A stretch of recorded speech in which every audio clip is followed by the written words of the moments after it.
We are going to go ahead and get started today. And I just want to introduce for everybody listening out there, I will be your moderator today, Mara Shorr. I am one of the partners in Shorr Solutions. We specialize in aesthetic, cosmetic, and plastic surgery practices across the United States, now in Canada as well. And so we are absolutely thrilled to be able to bring you this presentation today. And so we are going to be talking about buying and selling a practice, buying or selling, increasing the chances that it is a positive experience, because we know it's frustrating. I always equate it to buying a house. You love it in the beginning, you love it once you're rocking and rolling and living in it, but holy moly, in the middle, it's a little frustrating. And so with me today, I have two incredibly lovely gentlemen that I've had the pleasure of knowing for varying lengths of time. One, you will see, depending on where we are, is Jay Shorr. And Jay is the founding partner of Shorr Solutions, but also more importantly, Jay is my father. And so we are your favorite father-daughter team, we hope, we'll say, right? We're your favorite father-daughter team. Shorr Solutions is still family owned and operated. So Jay is going to be bringing us today the perspective of the practice management consultant. We are helping practices open and sell every day on a daily basis. So we are really coming at it from that perspective. And the other is Dr. Jonathan Kaplan. We have known Dr. Kaplan, it's probably been almost a decade at this point. For sure, for sure. And so he is a plastic surgeon in Dr. Kaplan. Do you want to say the Pacific Heights area, correct? Yeah, correct. Pacific Heights Plastic Surgery. My wife and I moved here. We'll get more into this a little bit later, but yeah, we moved here almost 8 years ago now. Hard to believe. Moved here from Louisiana. Which is crazy that it's been that long, Went but by we fast. are, and you are also the founder of BuildMyBod, which is incredible technology that we will be talking about throughout the presentation and the webinar as it makes sense as well. Of And course. you actually bought an existing practice. So your Mhm. perspective today is really talking about why you chose to buy an existing practice. Would you do it again? We're going to go over all those Mhm. things instead of building one from scratch. So with that, we are going to go ahead and we are going to get started with the very first question. And one thing that I do truly encourage, if you are listening live, if you aren't, we're sorry that we missed you, but you'll be able to listen to all the questions at the end. Please feel free to put your questions in the chat box. We are more than happy to answer those either throughout the presentation or at the end, depending on where it fits and where it makes sense. So to get started, we are going to ask the very first question. That first question is, Dr. Kaplan, why did you choose to buy an existing practice instead of starting one from scratch that already existed? All right. So a little bit of background before I officially answer that question. Born and raised in Alexandria, Louisiana, youngest of 7 kids, did my medical school in general surgery at LSU in New Orleans, finished general surgery in 2005, and then went to the Cleveland Clinic for my plastic surgery training from 2005 to 2007. So my roots are in Louisiana. And then in 2005, because of the biggest natural U.S. disaster ever, Hurricane Katrina, which occurred in 2005, that happened like right after I left New Orleans to go to Cleveland. And so when I was looking for jobs in 2007, an opportunity came up that I would have never existed before, as because so many of the people in New Orleans were displaced to Baton Rouge. That shifted a lot of the healthcare to Baton Rouge. And so Our Lady of the Lake Hospital, which had at that point been just a community-based hospital, has now become the largest private hospital in the state. They have a lot of graduate medical education now. And the plastic surgery fellowship programs from LSU and Tulane, which were based in New Orleans, they shifted to Baton Rouge, and the lake was Our Lady of the Lake for short, sort of started taking care of those programs.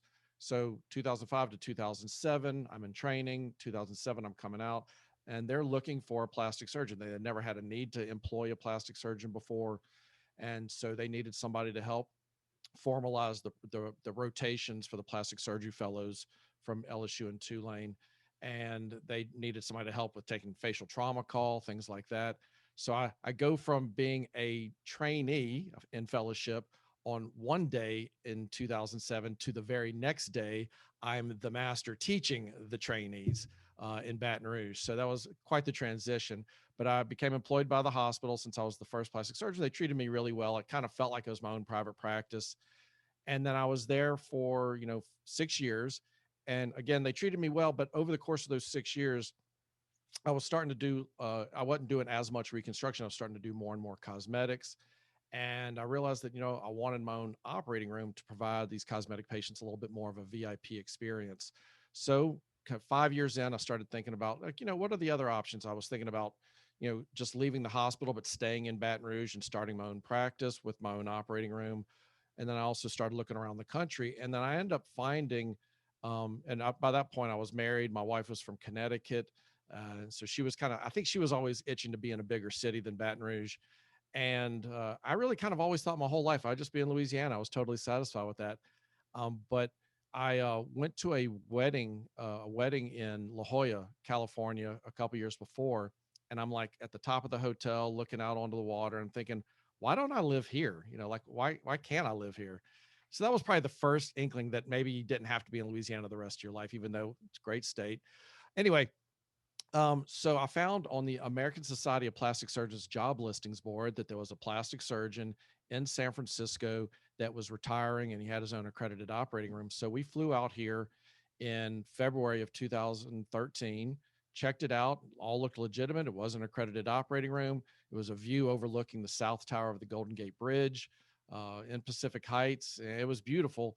Seemed too good to be true. And so that's when I started thinking about, okay, well, this would be a lot easier to just take over an existing practice rather than going through the process of building my own practice. And at that point, I didn't even know what building my own practice or building my own operating room would entail, but I knew it would be a lot harder than just taking over an existing operating room. And so if I you're mean, not so dealing we've with, heard, right? So right, so so you've we've heard, right. heard, right? Yeah. And so when you start to think about that, as far as building your own operating room, you don't even know everything that it will entail, but that was the beauty of this, is that this was accredited, and it would just change not so much ownership, but the doctor could just change the medical directorship from his name to my name. And it really was that easy to do that. So that's how I decided to take over the existing practice. But Shall the I main thing was, go assume, ahead. shall I assume then by what you just said, by changing the medical directorship, that it was a quad ASF accredited operating facility, Exactly right? right. Because Exactly that's right. one of the simple ways that that you can do that. All right, if it is the quad ASF. Before you go on, the question I have is that when you were in La Jolla and you're saying, why can't I be here from Louisiana?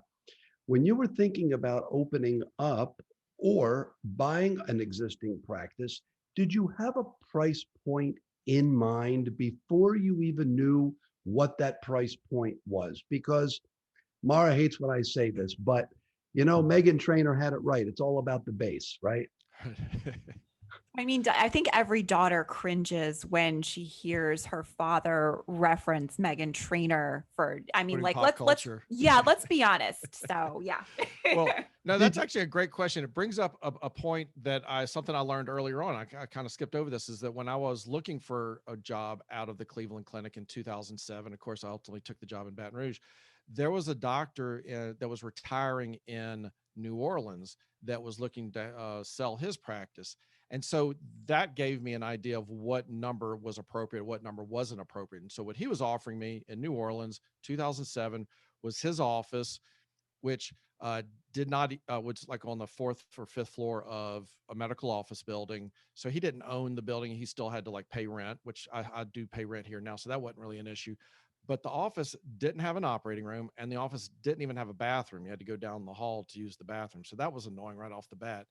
But then he was offering me all of his plastic and reconstructive surgery past issues. He's like, yeah, you've got, journal articles or issues, dating back 30 years. You can have all of this. And I'm thinking, I'm not looking at any of these journals. And first of all, at that point, believe it or not, in 2007, they had already transitioned all the articles onto an iPad. So you don't even have to have the paper version I have anymore. to say, Jay, I think that, and we've seen and heard just about all of it. I think that's the first time someone's tried to put a price point on 30 years worth of printed journals in their office. I think that that may be a 90 first. that 90% of it is outdated of Right. what they're talking about. So the number he wanted was $450,000, and that was for this office space that I'd have to pay rent. for whatever equipment he had, no operating room, journal articles. And this was a much older doctor. So his patients were much older too, and most likely not ever going to come back to see me. And I don't even think he had much of an injectables practice. So you don't even have that kind of recurring revenue. So I know $450,000 was not a good number. So I turned him down Okay, back in so 2007 when I let me took over. stop you Go there ahead. because Mara and I are in the middle of 4 or 5 of these right now. We did a couple last year, and we actually got involved helping doctors to negate the sale as we represented the buyer because the seller wanted something that we considered to be egregious. Now, $450,000 means nothing unless you know what the $450,000 represents. Because let me go through with something here. There is a net profit and there's EBITDA, which is your earnings before interest, taxes, and depreciation. When we do a valuation of a medical practice, and you either do X amount of times of earnings of gross revenue or a multiple of earnings of your EBITDA, bottom line. So if you have a $3 and $4 million practice, $450,000 is not a lot of money if you're earning a half a million to $1 million at 20%, 25% of net. All right, of gross, I'm sorry.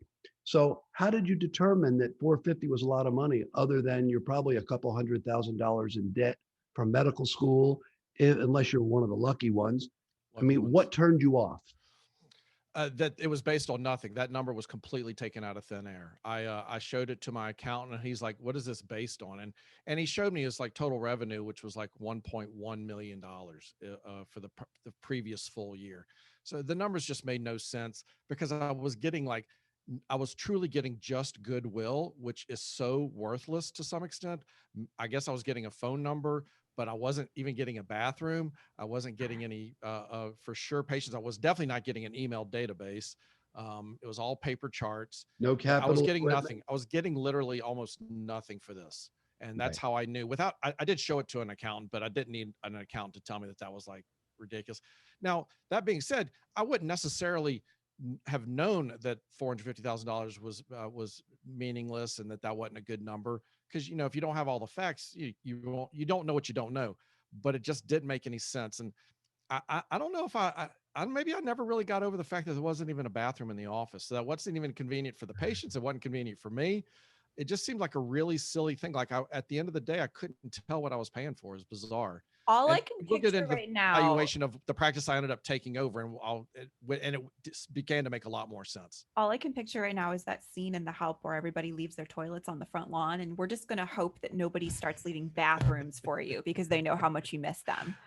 But Jay, coming back to what would you say, and this question isn't on our list of questions because we always have things we want to make sure to cover, but with I guess I'm wondering, Jay, what would you say the timeline is typically? And I know that this can vary greatly.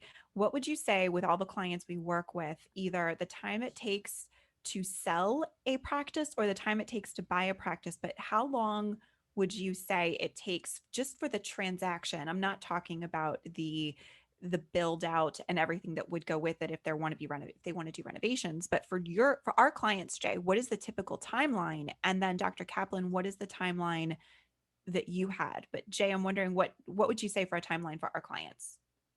What's interesting about it is contingent upon the state where you go, it depends on whether or not you are licensed in that state. So Dr. Kaplan, having being licensed in Louisiana and now has to get licensed in the state of California, and then he may have to have hospital privileges to get delineation of privileges for what he's going to do. And if you have your own OR, certain states like Florida, you have to be within 30 minutes, unless you have transfer privileges, which are very difficult to get today.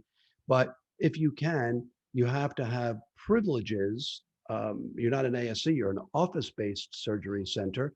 So therefore, you have to get privileges. So that can take several months. All right. Now, are you buying the real estate? You have to make settlement. So I'm going to say your initial due diligence is going to be the better part of a couple of months when you take into consideration. And I'll tell you where, and this is nothing against attorneys because they do their job.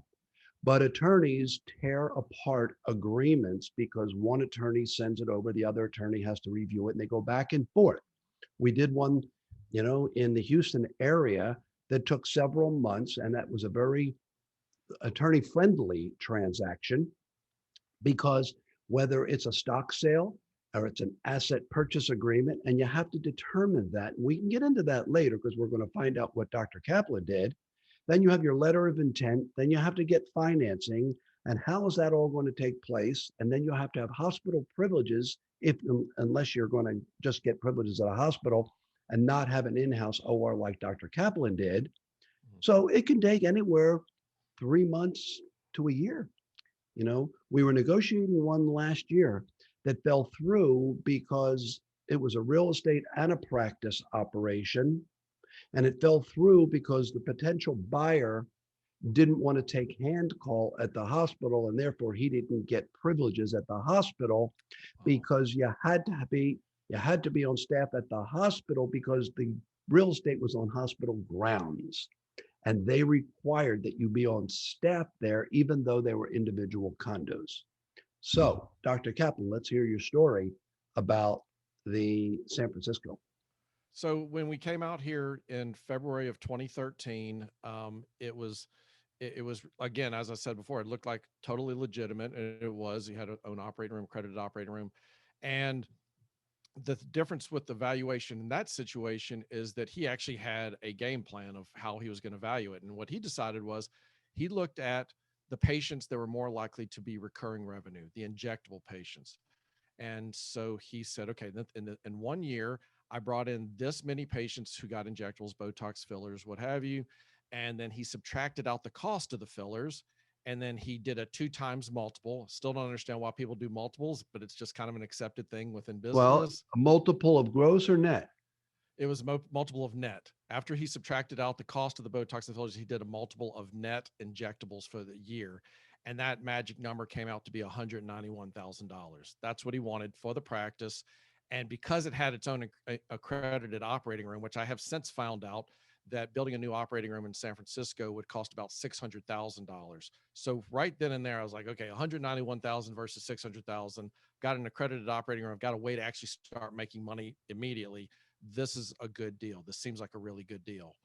And so that's how he did. It was very honest of him. He didn't base it on surgery patients because he just felt like they weren't going to be coming back. Luckily, they did end up coming back. And then I turned all that over to an attorney and an accountant, and they looked through all of it. And they said, you know what? Oh, and then they looked at the last 3 years of tax records. He was willing to give that over to us. So it was very much open communication. So that was a very good feeling from the get-go. None of that, looking back on it, none of this was hard. It was not a struggle. I didn't have to keep asking him for things. That would have been a red flag. Turned over the 3 years of tax records, handed it over to the accountant and the attorney. They looked at it and they said, you know what? This looks too good to be true, but it looks true based on, unless he's forging all these documents. And so that's how, and then I'll never forget. Then I was like, okay, great. I was like, I guess we'll move forward with it. And the attorney sent me the bill for all the due diligence and looking through everything between him and the accountant. And the bill was, I guess at this point I'd already had like fears of like huge numbers, like San Francisco costs.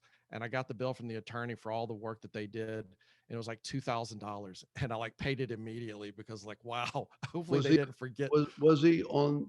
Did he have a license?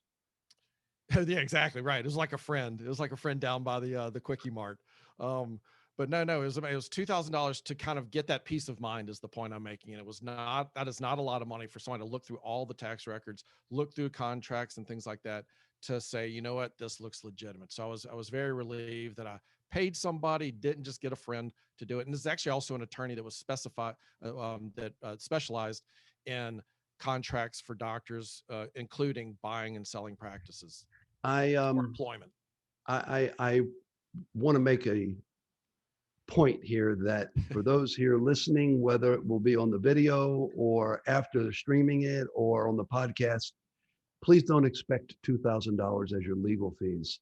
All right. Maybe that's the original retainer just to say hello, but that's not a typical legal fee. Now, one of the things that beyond doing that of multiples, and you're doing the 3 years of tax returns, we evaluate 3 years of tax returns, 3 years of P&Ls as well, because there is a value that we factor in on the tax return from 3 years ago, 2 years ago, and last year, because you can have declining revenues and declining EBITDA. So when you do that, you give a multiple of maybe a factor of one multiple from 3 years ago, a factor of two for 2 years ago, and a factor of three from 1 year ago, because the most recent is usually what's the most important. Now, in your situation, you didn't mention anything about capital equipment, because when we're buying a practice, capital equipment has value. It doesn't have as much value as the seller thinks it does. Mhm. Everybody thinks that they don't have an ugly baby. All right. But capital equipment that you Jay. bought 2 years Breathtaking. ago, that cool sculpting machine, and I'm not meaning to shout out cool sculpting, but now that they have cool tone and they have all the new, even one now, these values of 150, $200,000 are worth what you can pick them up for on eBay plus a recertification fee. All right. They have value, and the value is what revenue they can generate, not the value you paid for them. So, those of you who are looking for practices, don't get hung up on what you paid for something. Just think about it as your car. The only thing usually that will appreciate in a good market is like real estate and actual current assets. So, when you did that, you came up with that number, which actually was too good to be true. There's also a value of how long the existing doctor wants to stay around. Mhm. All right. If they want a quick exit, then the value of the patient, which they consider goodwill, I say Goodwill is a fabulous place to donate old clothing. Mhm. Goodwill has really not a whole lot of value to me when I'm Agreed. negotiating, because the doctor that came in to see Dr. XYZ isn't coming in to see Dr. Kaplan in buying that practice. You now have to make a name for yourself. Right.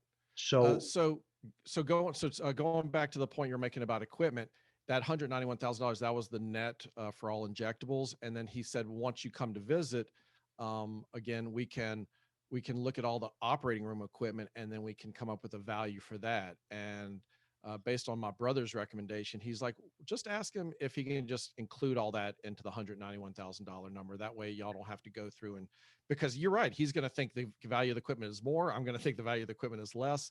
And so I offered that to him. I was like, well, how about we just say 191 does everything? And he agreed to that. And luckily, it was just OR equipment we were dealing with. We weren't dealing with any equipment like lasers and things like that that had like ongoing mortgages and payments like that. So that made it a lot cleaner. And I recognize that makes it a lot cleaner than a lot of other practices who are dealing with this. But there was no ongoing payments that I had to make with any equipment that was being used as a doorstop. the It was build just the out OR. of an OR, I can share in my former practice. And I want to make a disclaimer. When I say my former practice, I was a partner in a dermatology plastic surgery practice. I am not a physician. I want to make that disclaimer so that when I refer to my OR, it doesn't, I don't want to allude to people thinking that I'm a doctor. In Florida, you can own and be part of a medical practice, unlike Texas, unlike California. That's a whole other story about MSOs and APAs and MSAs. I don't want to get into that. All right. So honestly, when you're talking about the ownership, I can tell you that you can get into 6 and 7 figures to put an OR together. All right. And you got in at $191,000. I would have written that check. I would have taken a mortgage on my house if I didn't have the money. Get in before he realizes that maybe he's missing a zero. Well, I think also the good thing about it is that he was a nice man, but he wasn't a famous doctor. And I think that helps. His practice was definitely on the downswing. You could see that from the tax records. Not because he was bad or anything like that. It's just he was getting less busy. So I think that's the other big benefit, is that he was somebody on the downswing of their practice. And also the fact, and he wasn't a particularly like famous one, and also the fact that I had already been out for 6 years, so maybe he felt a little bit less willing to see if he could try and screw me over, as far as like if I was fresh out of training, that maybe I didn't know as much. Granted, I didn't know that much more. But I think that maybe that him knowing that I'd had a few years under my belt, and he also was ready to. Oh, this is the other question you had, is that we're written into it. He was ready to retire 4.5 months after he was going to start cruising around the world on a sailboat.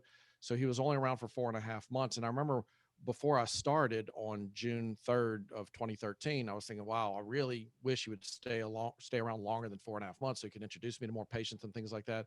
But once day one came and I saw that they were using paper charts and that the calendar and the scheduling was all on iCal, I was ready for him to go. It was totally fine. So And I am going to chime in with another question over here. What did you find? And we covered a little bit of this, but just to kind of recap, what did you find most imperative to analyze prior to making that offer? Unless the offer is just too good to be true. So I know we talked about this a little sure. bit, but So yeah, Jay, aside from the 3 years of tax records, Jay yes. mentioned we got the 3 years of P&L. I looked up to make sure that you could look up on the website to whether he was like a real board certified doctor. I looked up to see if he had privileges at the hospital. I looked up to see if the operating room really was accredited by Quad ASF. These are all things you can look up online now. I didn't really I wasn't trying to find anything bad about him because once he leaves, then that's kind of the way it is. Um, I did start doing some research on as far as like marketing, as far as like the website, where did his website rank, and the website was under his name. And I noticed that all of the plastics. I noticed there was 7 other plastic surgeons in this building, and I noticed that they all named the practices after themselves, after their name. And I'm thinking, well, when I come there, nobody's going to be looking for Jonathan Kaplan. They're not going to know who I am, even though I might have an ego of thinking, why don't they know who I am? I know that they're not going to have any idea who I am.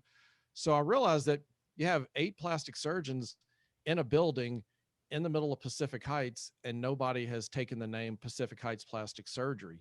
Because I'm thinking about this from a Google search location standpoint, local search, and people are naturally going to want to type in plastic surgeon in Pacific Heights or Pacific Heights plastic surgeon. And so that was one of the first things I was doing to kind of the research I was doing, aside from the valuation and doing the background and the due diligence on him, I was looking for the marketing opportunities there. And so that's why we quickly changed the name to Pacific Heights Plastic Surgery and formed that as a new, not as an LLC, because you can't do that in California as far as a medical practice, but as an S Corp. So we got the DBA name set up with the Medical Board of California. I'd already had my state medical license. So these are all a lot of little other things that you've got to be thinking about, especially when you're going into a practice where you're not getting a referral of network patients from an insurance network. So let me ask you, did you do an asset sale or did you do a stock sale? And let me explain the difference. When you do a stock sale, you're actually taking that doctor's physical corporation as he files with the IRS, inclusive of the federal identification number. You assume that and you buy it. You buy the assets, you buy the receivables, you buy the payables, you buy the liability as well. Otherwise, you might do it as an asset purchase agreement where you're only buying the equipment. All right. Because when I sold ours, I did it as an asset purchase agreement. So I sold the real estate and all the equipment in it because mine was a different story altogether as to why we sold. Mm. And, how did you do it? And then, because you're saying you formed a sub S. So am I assuming that you formed a PC? All right. And then filed it as a sub S, which is a pass through on the K1 of your earnings to go into your personal 1040. Right. It is definitely a pass through S Corp. But as far as it was the last thing you said about buying it as a corporation, is the liability, that when you buy it as a corporation, you buy everything, including the liability. That's why we did not do that, because we didn't know what liability was out there. So yours So we was an definitely didn't. asset So sale. ours was an asset purchase. Exactly right. And so we went through everything in the office and looked at everything, the appreciated value and things like that. And again, he was thinking things were more valuable. I was thinking things were less valuable. But no, it was 100%. It was an asset purchase. And so I did not take on any of the liability from him. Just for people listening out there, It's a great question. an advantage of doing that and to properly detailing it is that in some states and counties, you'll have to pay a tangible property tax. So you're going to have to list that with your county taxes. And naturally, depending upon how you list that asset purchase agreement since it's not a stock sale, because a medical practice actually is a tangible property. All right. So when you do that, you're going to have to put dollar values so that when you depreciate that, this is how much you paid to the individual counties and state for the tax upon the actual value that you're placing on the equipment. The sum of the parts equals the whole of the amount of money that you paid. And actually, That's I want to move on to another quick question that we had. I mean, nothing really is quick per se, but another question that we feel is incredibly important from a seller's perspective. And this is actually, so it's a question for both of you, but from a seller's perspective versus a buyer's perspective, why is incorporating techniques and technology to improve the practice before it goes on the market, why versus letting the owner worry about it, right? So let the new owner worry about it. Why is that essential? Because often what we see is that, and I will share with you that this has changed dramatically in a pandemic year, because we have found more and more practice owners that had thought about possibly retiring in we'll say 1 to 5 years, and they say, you know what, I don't want to go through the opening and we're closed, and we're opening and we're closed, and oh, here come murder hornets, here come fires, here comes a pandemic, here comes a freeze, here comes a blizzard, here comes a hurricane. I don't want to deal with it anymore.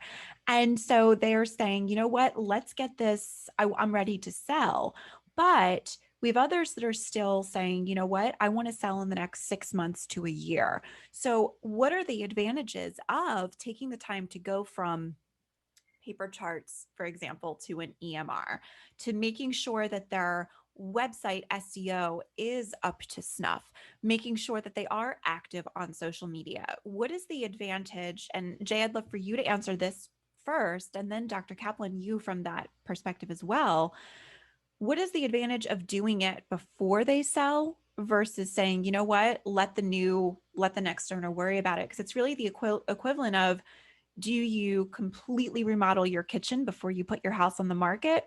Or do you sell it as a fixer upper and let the new owner worry about it? That's a very interesting question because I've always said this doesn't hold true in the practice sale. But many years ago, I had my house up for sale. And when they came to do the inspection, they said, you may love your kitchen, but the kitchen was beautiful when you bought the house. All right. The roof needs to be redone. And I'm thinking, why am I going to spend $50,000 on a roof for somebody else when I'm not going to have the enjoyment of it? Why am I going to fix up a kitchen and I'm not going to be the one to have my wife enjoy that? Now, in the medical So practice, you're saying you wanted to enjoy the wine fridge, but not enjoy the wine fridge while you had to go put a bowl out for a leaky roof somewhere in the middle of the living room.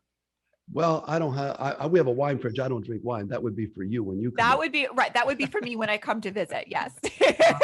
The advantage to that, and Dr. Kaplan alluded to that earlier when he said, the paper charts and an old website. Now, I come from the days where I spent $12,000 and $15,000 a month in yellow pages. You laugh, but it worked. And I can't imagine spending 12 to 15,000 PPC and social media today and, Instagram and Facebook. I would be rocking it for the amount of money that I spent in newspaper, glossy magazines, and I'm not knocking some of these, but when you have a beautiful website that somebody has and it's really bringing SEO and it's bringing the organic leads and you transition that over, and then you have a new EHR, EMR practice management software system, and I'm not going to name any for the purpose of this meeting, it makes it easier with brand new technology versus having to do something because the technology that you have may not be appealing to the doctor. All right. Whereas if you have one of the most up-to-date technologies, Dr. Kaplan, whomever it is that's going to buy it and it's up to date, the name of the doctor doesn't mean anything because really the EMR is the patient base and the practice management is your patient base and your financial database. That says a lot versus we have people, honest to goodness, I was shocked when there was a very famous doctor that still has paper charts. He's still using iCal to make his appointments. I'm not going to get into the HIPAA liability of any of this. Mm. It's just that you've got to do the right thing to make it most appealing and legitimate, all right, for the next buyer, and do it ahead of time because it really will increase the value. So, how would you have handled that one, Dr. Kaplan? So with this particular doctor, yeah, he had iCal and things like that. So I knew we were going to have to switch from that. But also the main thing is I realized I needed a way to, I'd been using email marketing newsletters back in Louisiana. And I knew I wanted to build up my email database. So the first thing I looked at is like, okay, he's been in practice for 30 years. I realized that he wasn't collecting email databases since 30 years ago. But he only had 200 email addresses in his database. So I was like, 200. I mean, it was like way too low for me to do anything with that. So then started going through his charts and noticed that he didn't start collecting email addresses in his intake paperwork until 2001. And it's kind of funny because back then, not everybody would fill it out because they would feel like their email address is too personal. They'd give you their home number, but they wouldn't give you their email address. Um, so I went through his chart and then I was able to bring up that email database that he had from 200 up to about 791, I believe. Still not that much. Not But I 792 or not 790. exactly, I remember my numbers. Um, and so I realized like, okay, well, we've got to do something to build up the email database quickly. I can't just wait on the patients that come in collecting their emails. I need a lot of leads. And so to jump ahead, the thing is that if I ever decide to sell this practice to somebody, instead of me trying to sell them a practice of 791 leads, now if I sold it today, I'd be able to sell them an email database of over 13,000 email addresses. And the reason email addresses are so critical is because email addresses are forever. Their cell phone number is probably going to be good forever because after 2002, you had more portability with your cell phone number no matter where you lived.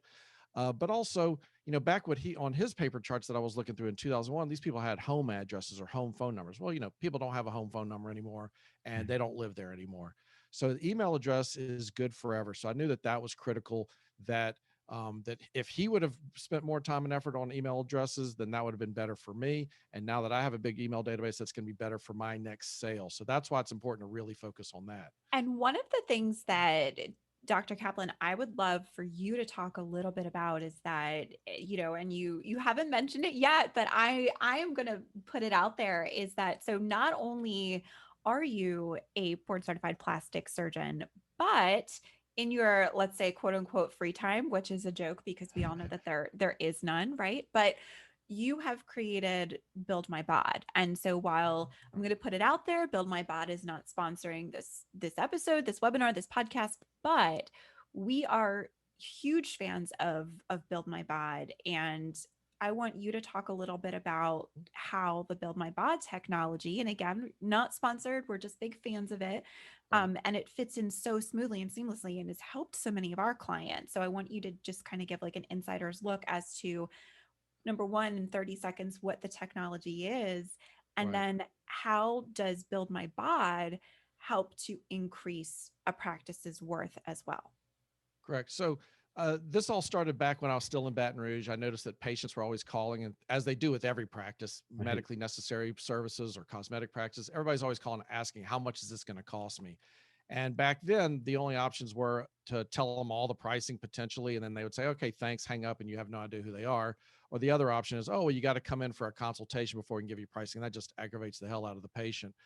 So I developed a platform called Build My Bod Health, where the consumer can now come to my website, and we do this for other doctors who are our subscribing doctors, where we embed a price estimator on the doctor's website. We also have a chat bot that we embed on the doctor's website, where the consumer can go through all of the services specific to that doctor, injectables, skincare products, surgical procedures, lasers, whatever, see what the services they offer. They can add those things to their wish list. And then before they see the price, they have to put in their contact information. And so that's how we're generating leads. And we're not saying, oh, give us your contact information and we'll get back to you about the price. We provide them with that instant gratification. You put in the contact information, you're immediately sent an email with a breakdown of the cost. So no games. You get the breakdown of the pricing. And then the office staff, our office staff, would get the patient's contact information, and we can follow up and see if they're interested in coming in for a consultation. And then this way, when they come in, there's no sticker shock. They probably got pretty close to the right procedure, and that's what the estimate will be when it's all said and done. So what we did is that I already developed this in Louisiana. I had to get the hospital to sign over the intellectual property rights to me, because I thought of it when I was employed by them. And by the way, you can imagine how hospitals who were just forced by CMS, by the federal government, hospitals were just forced to post their pricing starting January 1st, 2021. You can imagine that when I went to the hospital in 2009 to say, hey, I have this price transparency idea. Do y'all want to be involved in it? Like there was it was crickets in the room. But I got them to sign over the intellectual property rights to me. So when I got to San Francisco, it was like the perfect testing ground. You know what? I don't have much of a marketing budget. We got this price estimator on our website. Let's see what happens over the course of a year, how many leads we get. And we found that of all the people who submitted wish list, 17.8% of them came in for a consultation. And those people that came in for a consultation that were price aware, they were 41% more likely to book a procedure than non-price aware patients. So now you've got more efficient consults, which a lot of time these consults are free. And so you can either waste 45 minutes of your time and the patient's time talking about a procedure that they can't afford, versus giving them an idea how much it costs ahead of time. And then you're more likely to get them to book and, have a more productive day and not be as angry at the end of the day. So that's the platform. Our clients find it eliminates tire kickers, quite honestly. So exactly. So while we have some clients that use it more heavily than others, as is the case with any software. But sure. I found that those that use it very heavily are also those that had really big, bad tire kicker problems before and would waste an incredible amount of the doctor's time, the surgeon's time, the injector's time, et cetera. And I know some of our team members work very closely with the folks over at BuildMyBod and software, on a client basis. And so with that, they're also big fans of the email marketing component. And just as an FYI to everybody out there, I always, always, always recommend, and I was just having this conversation with a client yesterday afternoon, that you use every single spare ounce smidge of your technology for everything that it's worth. Don't let any of the features go unused. Think of it just like when you get that last little bit of eye cream and you're going to scrape it out of the jar because it's that precious to you.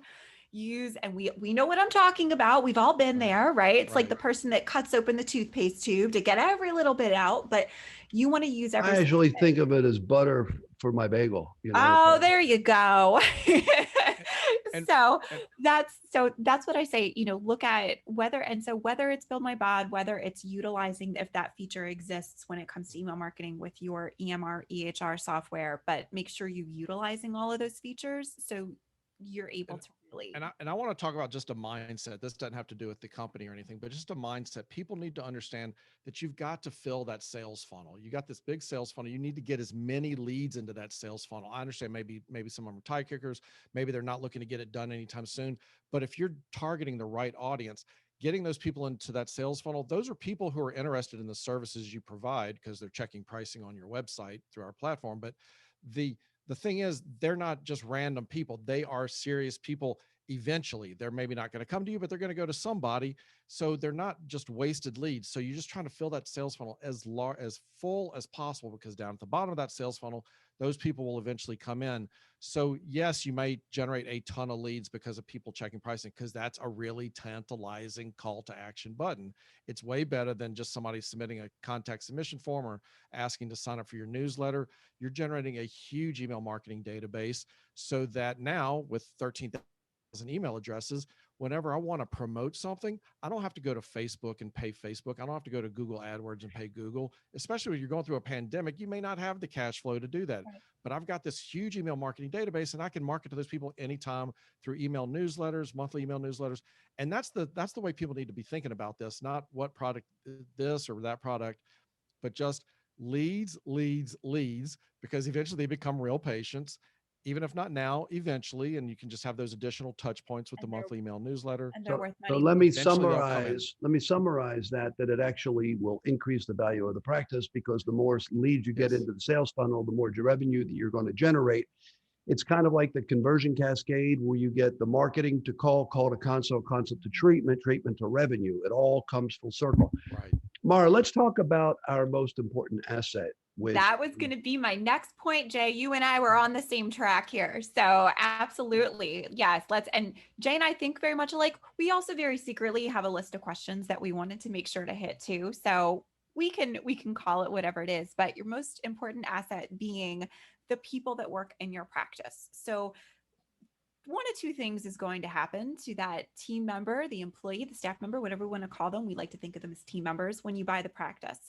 They're either going to stay in the practice or they're not going to stay and they are no longer going to be employed by the practice. So let's talk, Dr. Kaplan. I'd love for you to go first, and Jay, for you to comment on maybe some of what we have seen, which is, Dr. Kaplan, why did the employees stay with the practice? Did the employees not stay with the practice? Whose choice was that? As just as much information as you're legally able to give us, but can you share Sure. some insight as far as why you chose to do what you chose to do? Right. And I'm going to answer the question, but I just also have to point out eventually before we end, I've got to give everybody kind of like the final summation of was it a good decision? Yes, Statistically, we did some analysis at the 5 year yes. mark. So I just don't want to forget to go over that. We got some We're really good numbers gonna, coming I up. say we make that the final My final question after comment. this. Yes. Fair enough. Fair enough. Yes. As far as the employees go, so it was really interesting when I got here. He had his wife as the office manager, so I knew she wasn't sticking around. She was going to get on the boat and go sail off to the sunset with him. But then he had a front office staff member who was just the receptionist, and she was in nursing school at the same time. And then he also had a nurse that helped him out in the operating room. And it was really interesting during those 4.5 months he was here. I don't know if the front desk person just never got never really understood that I was taking the practice over, because you would have thought she would have tried to endear herself a little bit to me to keep her job, but she like acted like those 4.5 months that I was just visiting and he was staying forever, and her loyalty was to him, and that she needed to make absolutely no effort to be friendly to me or to be smart or anything, and it was or to show her value. So probably within a couple months of getting here, I let him know. I was like, I'm not keeping her. You are welcome to let her go because she will not be staying on. And so that was kind of nice that he let her go. I didn't have to deal with that. And then the nurse, she wasn't really. We didn't jive. Nothing bad against her, just different personalities. That's totally fine. She didn't jive with me. I didn't jive with her as much. But I did want her to stick around after he left, at least for a few months, to help with the whole quad ASF, ensuring that we're all compliant, that I'm learning where everything is, where all the paperwork is, where all the documentation, the manual, and just kind of the process, the instruments, and things like that. And so she stuck around for a few months, and then I knew she was going to eventually want to go do something else. And then she ended up finding another job. And I don't even know if she's really even at that job anymore, but I did keep her around. So I kept one employee um, for that time. And then I hired a new front desk person.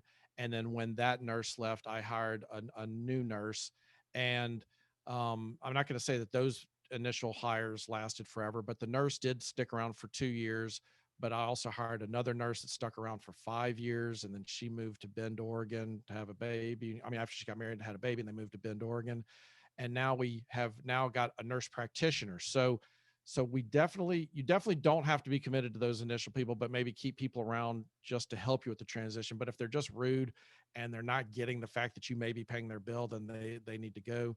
Um, so we've definitely had turnover, but I would say for about 5 years in there, had a really good group of people.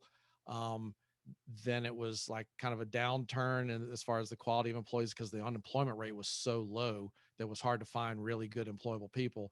And then once the pandemic hit, the pool deepened again, and so we have wonderful employees right now. So things are going really strong right now. Jay, what are your thoughts? Because we've seen both when it comes to, we've had employee, or we've been on both sides, I should say, is a better way to phrase that. We've been on the side where we represent the seller, we've been on the side where we represent the buyer. And do you want to share a little bit about your experience, not naming names, but do you want to share a little bit about your sure. experience as a Um, consultant? The ones that come to mind to me were one in Dallas, three in Houston, one in South Florida, one in California. It was a mixture. Some of them had great staff. Others, when you have that transition period, just to get them going, recruit on your own. I always say hire slow, fire quick. You don't agonize with your pain of bad staff. It will bring you down. It will demoralize those and the others. There were some that I just felt they were a really nice person. They just didn't have what it took to meet my satisfaction. They were a great patient care coordinator. They were not a good manager or administrator. All right. Sometimes they're placed in positions that they shouldn't be in.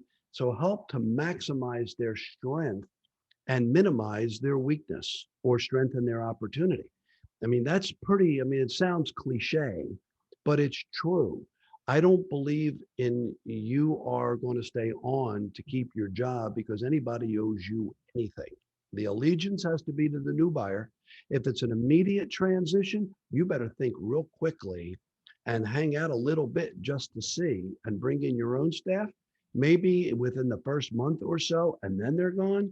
In Dr. Kaplan's case, if you've got a quad A, SF, triple AHC, state registration, whatever you're going to, ACA, keep them on for a little bit just to get you through that, but have ideas to transition because a weak PCC and a weak administrator can really hurt and destroy your practice.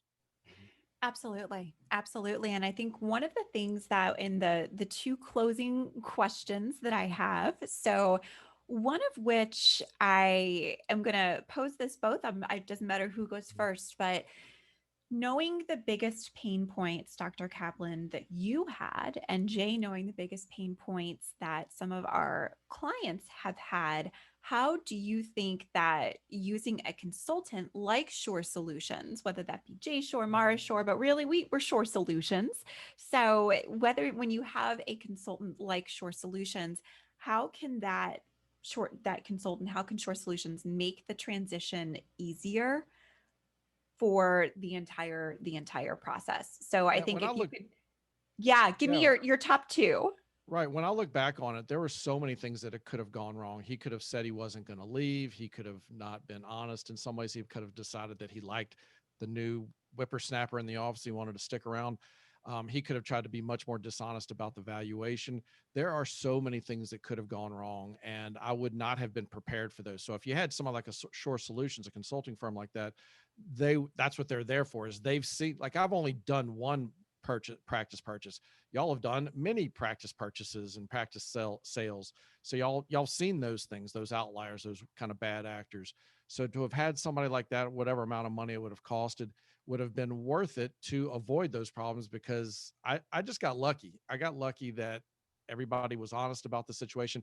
I was lucky that he sold it for what he sold it for, and that we both walked away thinking we got the better deal. That's always the most successful type of sale. Um, but I would have definitely benefited from it, because I would have known what things to look for to make sure they didn't happen in the wrong way. And it probably would have been really helpful to make those initial hires that I made of people who didn't necessarily stick around. That would have been really helpful to have y'all there. But the valuation, your insights into the valuation and insights into hiring new people would have been invaluable. But also, I didn't have the situation, but I can't imagine the complexities of, if there's a bunch of equipment around that is still getting loan payments on it, that I would think y'all would be able to help with either mitigating that, getting it sold, getting something done, so you don't have to have that extra overhead, especially with the devices that aren't being used. Yes. Jay, do you want to give one? And I'm going to limit you to one because we're short on time. So Jay, do you want to give the top one benefit of Shore Solutions as an asset to to somebody, a provider looking to buy an existing practice? What is the top benefit? Whether it's an existing practice, because we represented clients where they asked us to go in to buy an existing practice and we negated it because the value of wasn't there for what the seller wanted it. So then it converted for us helping them to open up a practice. So whether it's opening up one from scratch or buying an existing one, the consultant like Shorr Solutions or any consultant out there has to know this marketplace. The advantage, don't just get a business management consultant, have one that specializes in the operational, administrative, financial, health and guidance of aesthetic, cosmetic, plastic surgery, operating rooms, knows that, knows the difference between a neuromodulator and a hyaluronic acid and PMMA. Other people do not, and can help you to negotiate from the capital equipment side to even financing, doing a feasibility study, getting financing from angel investment, traditional banks, and negotiating the right thing, because we know what fair market value and we know what the going rates. Real simple. We negotiated something today that was 33% off of what was given to the client. And Wow. they didn't even know it. And that was just this morning. That was, That was just this morning alone. they asked, is this a great deal? And I looked at it and I said, absolutely not. And they were being taken advantage of by a vendor. I hate to say that, but a consultant like us or anyone that's in this business knows the going rate, and more often can get an even better rate because of the amount of clients we bring to a specific vendor who is not financially remunerated. And I won't push something to a client just because somebody's going to give us something. We're paid by the client. So in our last 30 seconds, I have two questions for you, Dr. Kaplan. Oh, wow. One, would you do it all over again, or was there something you do differently, is one question. And the second is, this is the most important one, because I've never been to your space in person. Does your current office have a bathroom? It does. We actually have a great bathroom for both patients and staff. Thanks for a very important question. It was very important. So I just wanted to absolutely. make sure that then you really did walk away with the best deal. So we're good. We did. and yeah, I would absolutely do it again. And the thing is that we went back and so I felt like it was a good deal, but let's put some numbers to it. So 5 years in, I've been here almost 8 years now. 5 years in, my staff and I, we went through all the data points. We looked at how many patients that doctor left me, a total of patients, how many of those patients came back to see me at the 5-year mark, just to give me the first chance that they came back. And we found that 8.66% of all the patients he left me came back at least once to see me. So 8.66% sounds pretty low, but it's probably pretty accurate. I mean, because I think people, when they make up numbers, they'll say, oh yeah, 20% of the patients will come back to you. But 8.66% of how many patients came back at the 5-year mark. I wasn't like depressed about that, because I already realized that I still felt like I got a good deal, because I got an accredited operating room after all that. So I was really happy about that. But then we delved into those numbers. That was 8.66%, and found that those people spent about almost $750,000 in the practice in those first 5 years. So that 8.66%. So if you know what I paid for it, it ended up being a 312% ROI. So the numbers back up the fact that it was a good decision. It felt like a good decision, and I'm really glad I did it, and definitely would do it again. But this time I would do it with the help of Shorr Solutions for sure. Thank you. Thank you both so much for your time. I am going to give just a few quick items here. I always like to just share if you have listened to a podcast or a webinar before. So if you are craving more education from Shorr Solutions, I would like to let you know, listen to more episodes of Shorr Solutions, the podcast, wherever you listen to your favorite podcast. Of course, we hope that there are many of them, and we are included on that list. There is a previous episode from probably last May with Dr. Kaplan as well. So I encourage you to go back, listen to that as well. We also have several new episodes. We come out with them every other week. What's new, as far as just what's new in the industry, and then top mistakes providers make.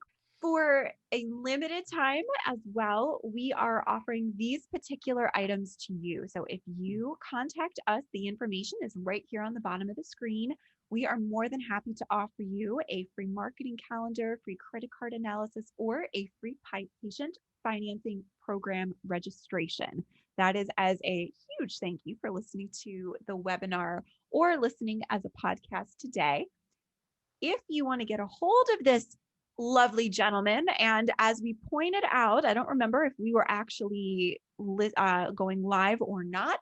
The shirt that Dr. Kaplan is wearing here is very similar to the shirt Jay has on for this very own episode. Jay must know that Dr. Kaplan is absolutely what's the male version of a fashionista? Fashionista.